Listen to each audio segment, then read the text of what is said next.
નમસ્કાર દર્શક મિત્રો, આપ જોઈ રહ્યા છો CJ24 ઇન્ડિયા ન્યૂઝ। તો જોઈએ આજના મહત્વના સમાચાર દાહોદથી।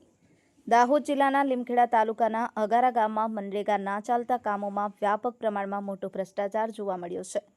હાલમાં જ્યારે ઠેર ઠેર મનરેગા યોજનામાં ભ્રષ્ટાચારે માજા મૂકી છે, એવામાં લીમખેડા તાલુકામાં અગારા ગામી હમીરભાઈ પારસિંગભાઈ બારિયા કે જેઓ પોતે લાભાર્થી છે, એમને મીડિયાનો સંપર્ક કરતા મીડિયાની ટીમ અગારા ગામે પહોંચી હતી, જ્યાં સ્થળ પર ગ્રાઉન્ડ રિપોર્ટ અહેવાલમાં જે કૂવાના કામના સંપૂર્ણપણે ફાઇનલ બિલ પાસ થઈ અને પેમેન્ટ ઉપડી ગયું હોવાનું અમને જણાવ્યું હતું અને એમના સર્વે નંબરમાં આ યોજનાનો કૂવો બોલતા કૂવાનું કામ માત્ર 10 થી 15 ફૂટનું કામ થયું છે અને એમાં આ યોજનાનો કુલ રકમ 6 થી 6.5 લાખનું પેમેન્ટ બારોબાર ઉપડી ગયું હોવાનું જણાવ્યું હતું, જેમાં એમને લેબરનું બિલ 83,000 જેવું લાભાર્થી પોતે એમને મળ્યું છે એવું જણાવ્યું હતું। બાકીના પૈસા એમના જ ગામના દિલીપભાઈ કરી જે ઈસમ છે એમણે બારોબાર સગે વગે કરી લીધા હોવાનું જણાવ્યું હતું। ખરેખર ગરીબ અને મજૂર વર્ગ માટેની આ યોજનામાં મોટા મોટા માથાઓ અને મોટી વર્ગ ધરાવતા માથાભારે માણસો આ યોજનાનો લાભ લઈ અને ગરીબની રોજીરોટી છીનવી રહ્યું હોય એવું જાણવા મળેલ છે। હવે જોવાનું એ રહ્યું કે તંત્ર આની સામે પગલાં લેશે કે પછી આવો આંધળો વહીવટ ચલાવતા જ રહેશે અને લીમખેડા તાલુકાને મનરેગા યોજનામાં ભ્રષ્ટાચારનો નંબર 1 તાલુકો બનાવે છે કે શું તે જોવું રહ્યું। જસુભાઈ ગણાવા સાથે Govindbhai Patel, CJ24 India news, Dahod.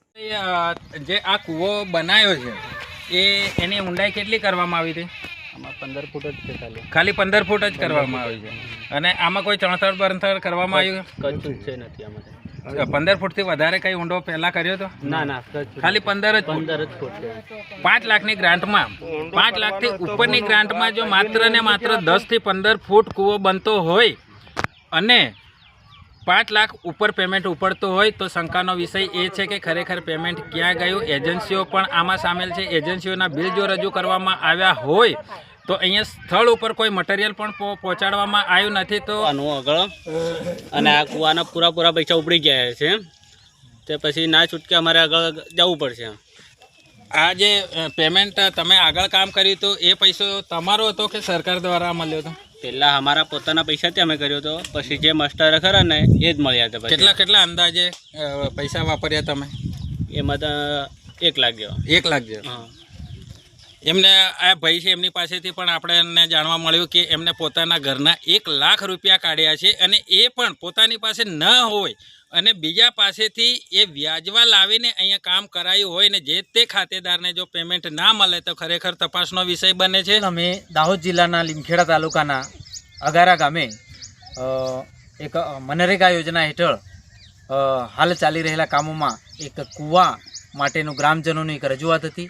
અમારી મીડિયા ટીમનો સંપર્ક કરતાં અમે જે તે સ્થળનું ગ્રાઉન્ડ રિપોર્ટિંગ કરતાં ગ્રામજનો દ્વારા જાણવા મળેલ છે કે કામ થયું નથી અને સ્થળ પર તપાસ કરતાં આ કૂવાની મુલાકાત લેતા કૂવાની અંદર JCBથી કામ કરાવી અને પૂરેપૂરા પૈસા જે કાર્ટિંગના છે એ ફાઇનલ બિલ ઉપડી ગયું છે।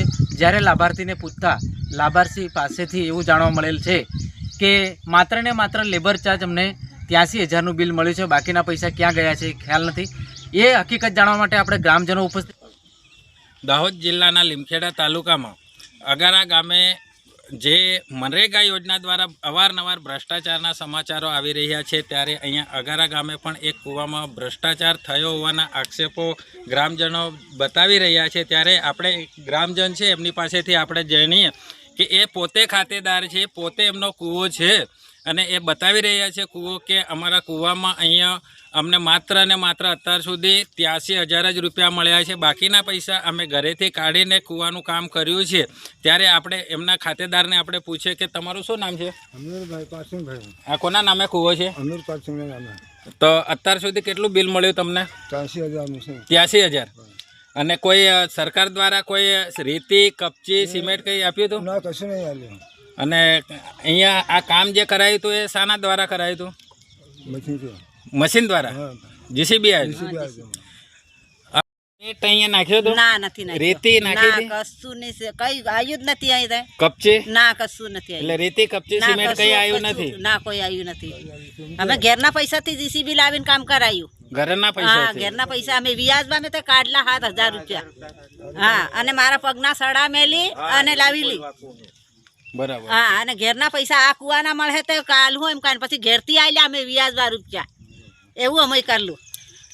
હાલ એક માસી છે એમની પાસેથી આપણને જાણવા મળ્યું કે અમે આ કૂવાના પૈસા મળશે ત્યારે અમે પૈસો જે રકમ એમની છે એ રકમ પણ ગીરવે મૂકેલી છે અને વ્યાજવા પૈસા લાવીને એક ગરીબ પરિવારમાંથી કૂવાનો લાભ મળ્યો એના આધારે પોતે પોતાનો ખર્ચો કરીને વ્યાજવા પૈસા લાવી અને કૂવાનું કામ કરાયું હોય અને માત્ર ને માત્ર અત્યારે 83,000 રૂપિયા જ વળતર મળેલું છે તેવું માસી દ્વારા જાણવા મળ્યું. તો આ જે મનરેગા યોજના દ્વારા જે ભ્રષ્ટાચાર છે એ ખુલ્લે આમ જોઈ શકાય છે. તદ ઉપરાંત જે બિલો પાસ થયા છે એ નથી તો અહીંયા રેતી નખાય નથી